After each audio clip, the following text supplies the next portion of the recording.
All right, hey everyone, we're back, hole number 9 here. Finish up here, no idea what to expect, but we're going to go in, hopefully expecting to be able to launch this if at all possible.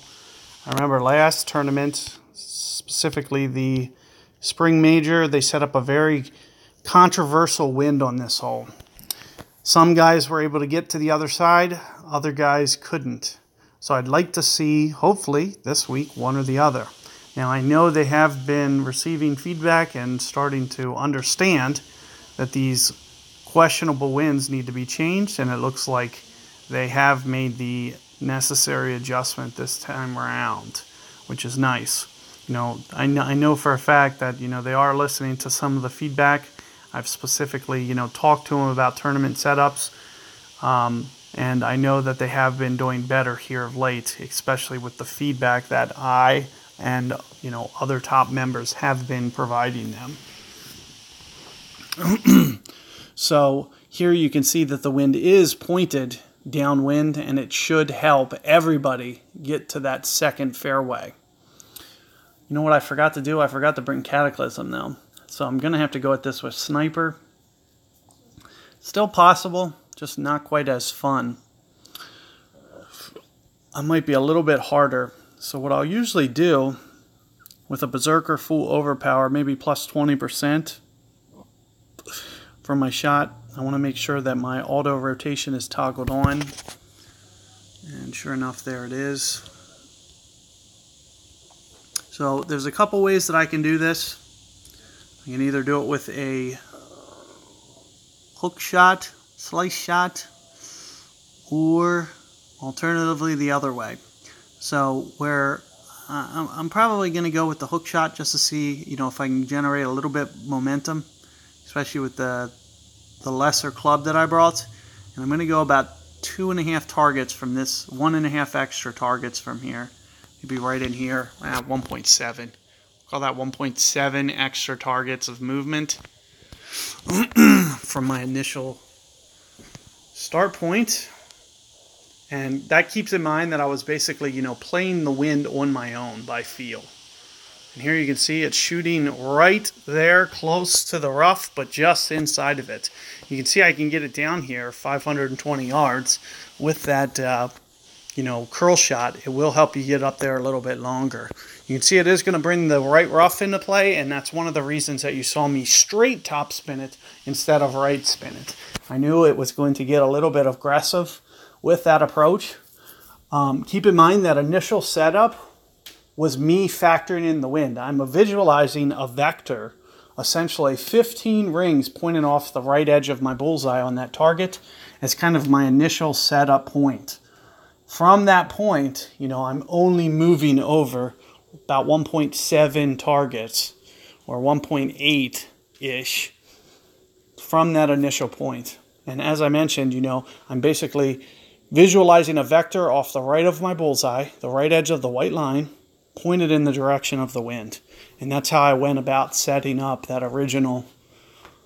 I'm just trying to basically visualize that as my target line for a 15 wind. You know, about 1 per ring is more or less what we're looking at. And here for the second shot, we're not going to need much elevation here at all. But I am going to need a 15.2. which is going to be 15.5 at max.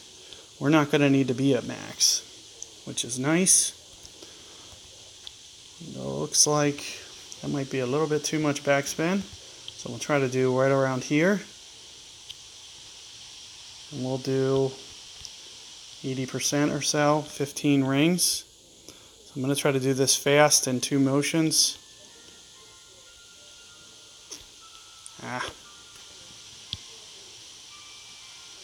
Right around 15 rings, keeping in mind that I offset my ball guide to hopefully accommodate for wind deflection. It looks like I didn't deflect enough though, because I think I'm to the left of the hole. And there you can see it just shooting off. I was probably still 2 to 3 rings, a little bit off on my ball deflection. It's kind of a total guess. You know, I was kind of looking 3-ish rings. I probably, you know, with a wind as high as 15, should have went about maybe 5 rings, 3 per ring. Anytime that you get, especially out on a Berserker, You know, if you usually go 5 per ring or 5 per yard, 5 mile per hour per yard, which would be a kind of a standard, you know, normal, more of like a Titan type adjustment or Kingmaker type adjustment. When you get up into Berserker territory, you know, you want to start cranking that down a little bit and go a little bit more. You know, be looking at kind of maybe 3 per mile per hour.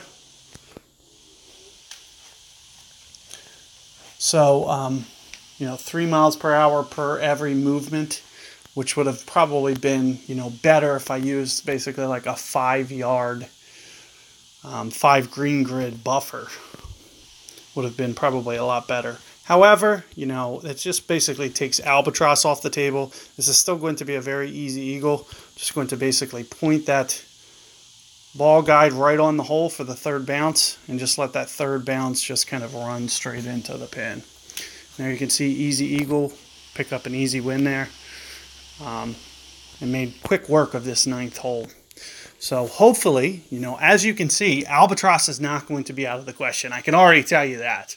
So just from using this one adjustment, I can come back over my video and, you know, I expect the next 2 or 3 times to be all over the hole. So if you see an albatross on that hole, it's not as suspicious as you might think. So good luck with that 9th hole. Good luck with this whole guide. Hopefully you found it useful. I'll try to come back tomorrow and maybe provide you guys, you know, since this was a fresh look, I had no idea what to expect with the wind. I'll try to come back over and get a little precise now that I actually have seen the course set up for the first time. So good luck, guys, with your rounds. Let me know how it's going out for you, and be on the lookout for more content to come. Catch you guys later.